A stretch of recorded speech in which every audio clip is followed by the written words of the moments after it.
My name is Jessica. I've been married to my husband, Michael, for 11 years. Since getting married, I've been a full-time housewife, raising our 2 boys. Michael works in the construction industry, often leaving early in the morning and returning home late. There have been many days when he's been absent even on his days off due to work not being completed on time.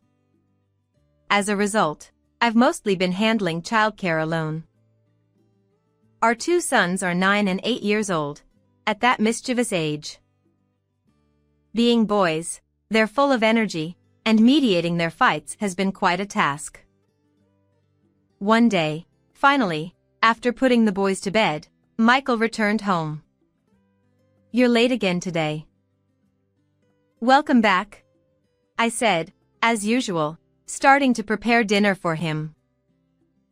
Usually, he would come straight to the dining table, but today he didn't.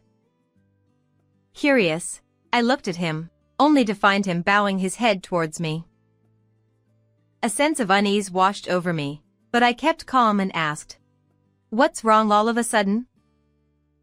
He didn't raise his head but continued to look down as he said to me, "Jessica, I'm sorry. My affair partner is pregnant. So, would you consider divorcing me?" My unpleasant premonition seemed to have come true. I had been feeling a bit uneasy about his recent behavior, suspecting he might be having an affair. But I never imagined his affair partner would be pregnant. Shocked by this revelation, I asked, "How can you just drop this bombshell? What about our sons? They're still in elementary school. How do you plan to explain this to them?" I waited for his response, but he remained silent, still looking down. Realizing it was pointless to continue the conversation, I decided it was too late for this discussion. "Let's talk about this tomorrow," I said, conveying my decision, and went to bed promptly. The next day, it was a holiday, and the kids were off from school. After making sure the children were playing outside, I approached my husband. "About yesterday, getting someone pregnant means you've been cheating, right?" "I'm truly sorry. I know I've done wrong. But now that she's pregnant, I think we should stay married.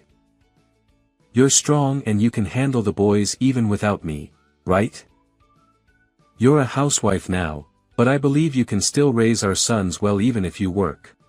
"You're saying whatever suits you. Do you think I'll just agree to a divorce right away? I won't allow you to divorce me and remarry just to seek happiness for yourself," I retorted. It seemed my husband had expected me to readily agree to a divorce, and my refusal surprised him. He kept saying he was sorry, but his actions didn't reflect it, which angered me further. And what infuriated me the most was the situation with our sons. Our eldest son isn't my biological child, he's my sister-in-law's son. My sister-in-law got divorced 5 years ago and was raising her child alone. However, fearing it might hinder her chances of remarriage, she pushed the responsibility onto me. Initially, I objected, but my husband and mother-in-law didn't scold my sister-in-law. Instead, they said it was just right and I ended up raising him. James, the eldest son, was 4 years old at the time, and he was already aware of things and remembered his mom well. However, when he suddenly learned that I was going to be his mom, he became very turbulent. "You're not my mom. Where's my real mom? Bring her back." He would say mean things to me every day. Even at the age of 4, whenever I got upset, he would go to my in-laws' house without permission. We were living separately within the same compound as my in-laws, so it only took him a few seconds to get there, but it wasn't good for him to go there without telling me. Every time he went to my in-laws' house, I would get scolded by my mother-in-law. And he would laugh happily as he watched me being scolded.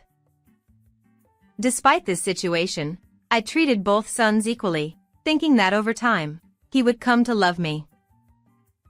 But it didn't turn out that way. He still seems to dislike me. Gradually, his hostility was directed not only at me but also at his younger brother. Your mom is bad. She got rid of my real mom. The child of such a person can't play with toys. He would say things like this and take toys away from his younger brother. Despite buying the same things, he would want his younger brother's toys and take them away. In response, my husband wouldn't scold him at all but would just watch TV. He would selfishly get angry at the children, saying, "It's too loud. You can't hear me on the TV."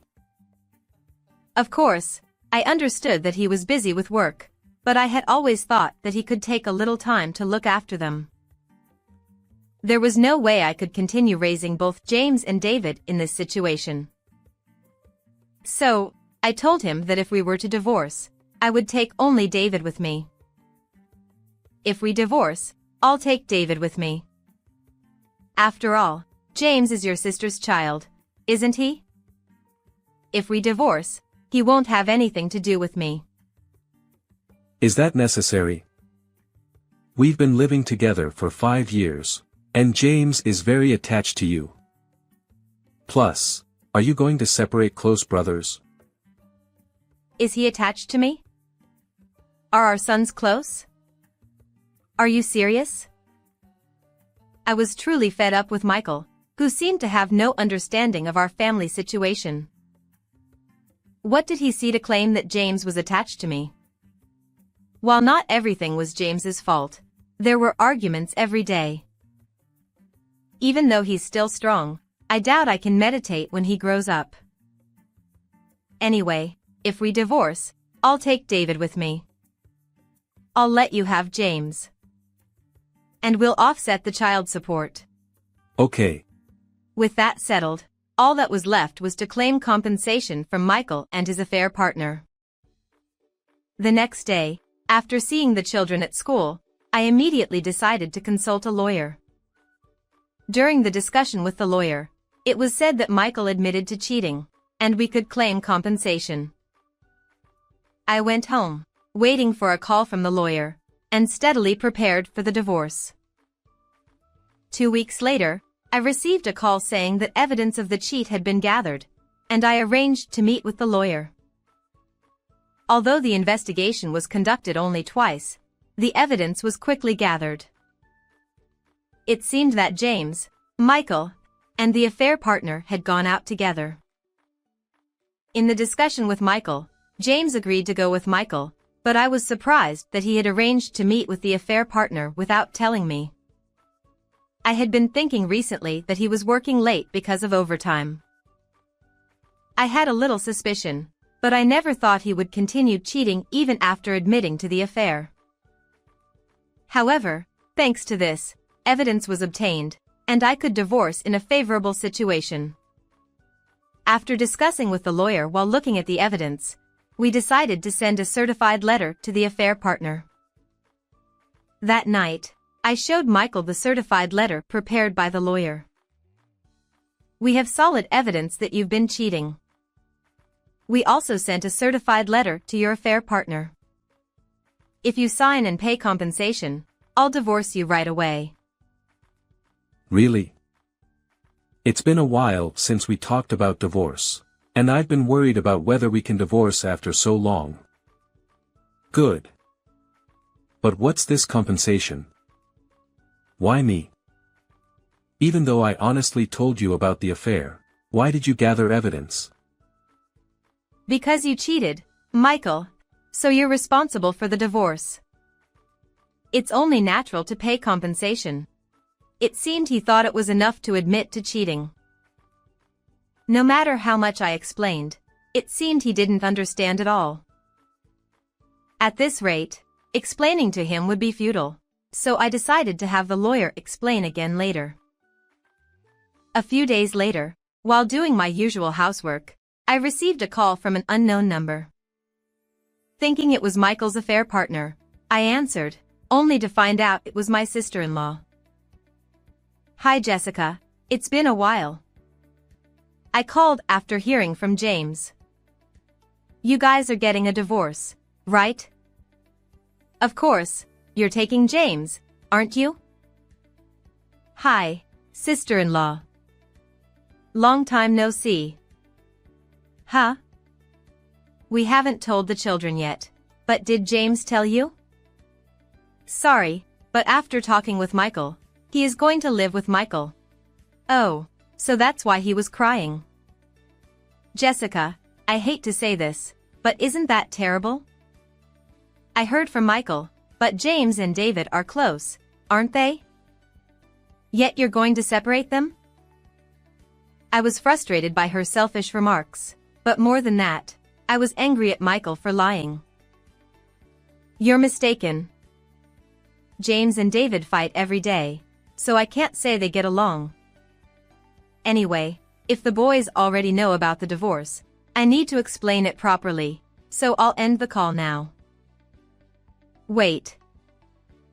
Ignoring whatever she was about to say, I hung up. Then I waited for the boys to come home. A few hours later, when the boys returned, I was about to explain, but James approached me first. Please, take me with you too. I see, you knew. But weren't you with Michael and her? You seem to be having fun. So what's the problem with going with him? I don't like her. She's rude, and her things and clothes all smell weird. I feel sick when I'm with her. Weird smell. Could it be perfume? There had been a sweet scent from Michael's clothes before, but I had heard it was from someone at work. Now that I think about it, it must have been the perfume of his affair partner. But James, you're often mean to David, and they fight a lot. I can't keep meditating forever. Besides, I thought you didn't like me. Do you want to go with someone you hate instead of Michael? I want to go with you, Mom. I regret what I've done, and I promise to be good. Please.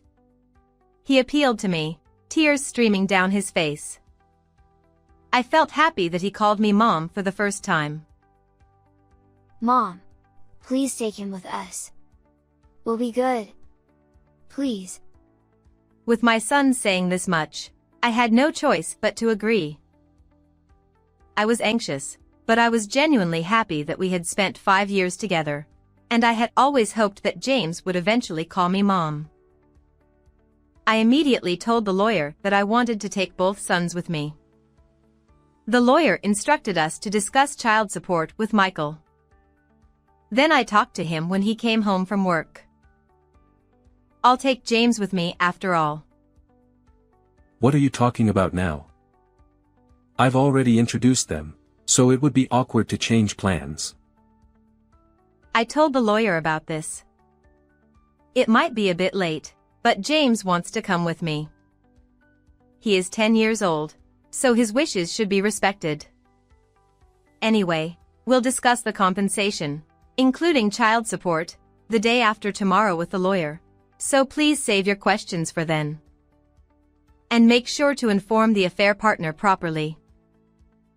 He seemed angry about James, but he didn't say anything in particular, and our conversation ended there.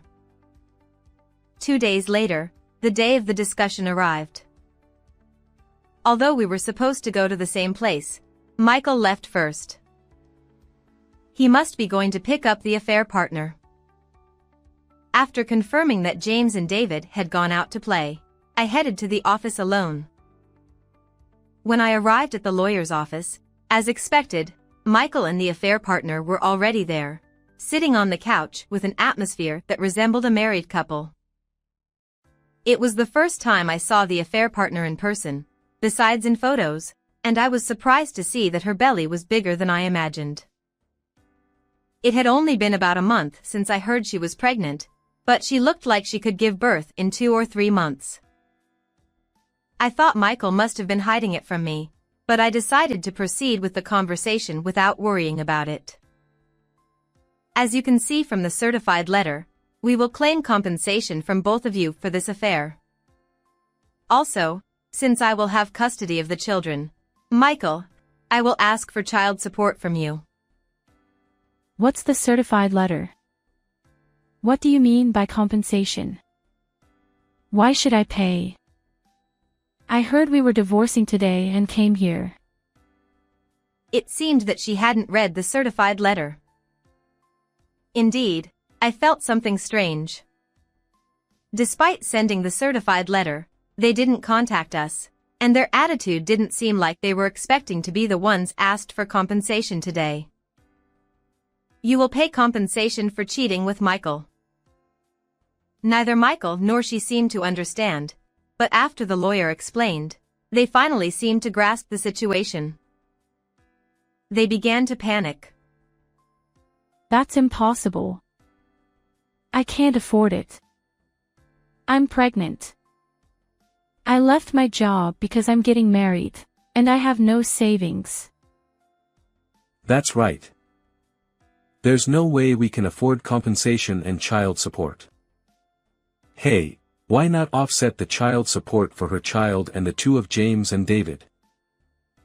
Was he not realizing what an outrageous statement he was making? I never thought he would have such little understanding of divorce and compensation. Why should we offset child support for someone who isn't my child? That's irrelevant. But if I have to pay compensation and child support, I won't be able to live. Even though I'm about to have a baby soon, I won't have any money to prepare. That's not my concern. Anyway, please take responsibility for cheating. The lawyer took out documents regarding compensation and child support and showed them to both of them. Upon seeing the amount written on the documents, both of them were even more surprised and turned pale. Since we requested an amount higher than the market price, it was understandable that they were surprised. We can't pay such an amount.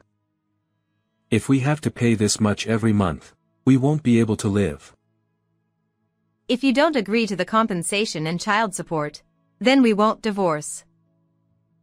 It seemed that the affair partner was more flustered than Michael.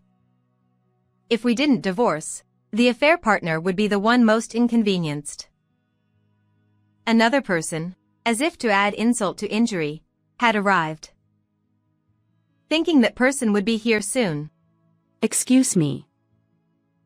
Mom, what are you doing here?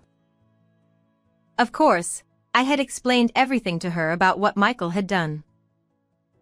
At first, I had thought she was against me because she had asked me to raise James. She wasn't strong physically, and she judged that she couldn't raise boys by herself, so she asked me for help. My mother-in-law had been concerned about James and had come to help. Later, I realized that I had been scolded because she cared about James. She had always been strict and disliked dishonesty. Michael had never been able to stand up to his mom and had never gone through a rebellious phase, or so I heard. So I asked her for cooperation this time and had her come today. Michael, what on earth have you done? It's only natural to pay compensation and child support. Don't argue with me. Do you realize what you've done? Mom, please, not in front of her. What did you say? Her. Stop fooling around. Don't ever cross our threshold again. Under the pressure from my mother-in-law, both Michael and the affair partner completely shrunk. The affair partner started crying and apologizing. I'm sorry. I'll pay the compensation and sign. So please let me go. I promise I'll pay too. Thanks to my mother-in-law's influence, we were able to get both of them to promise to pay compensation. Of course, he also agreed to pay child support. With this matter settled, we went to pick up the boys with my mother-in-law and went out to eat with James for the first time.